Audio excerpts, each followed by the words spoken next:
ஐயப்பன் ஏழு வீடும் வைத்திருந்தாரே அருள்முறை ஈஸ்வரனை கொடுத்து விட்டாரே ஈஸ்வரன் கையிலிருந்து ஆசீர்வதித்தாரே மன்னித்து கொண்டாரே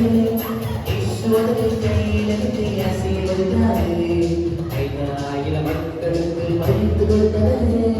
சின்ன சின்ன தம்பிகளே சின்ன சின்ன தம்பிகளே சின்ன சின்ன தம்பிகளே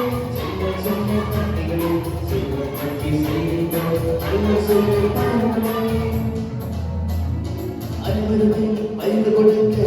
வருகிறே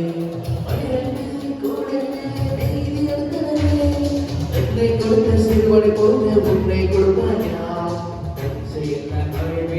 நீயும் செய்வாயா என்னை கொடுத்த சிறுவனை போல உன்னை கொடுப்பாயா நீயும் செய்வாயா சின்ன சின்ன தம்பிகளே சின்ன சின்ன தம்பிகளே சின்ன சின்ன தம்பிகளே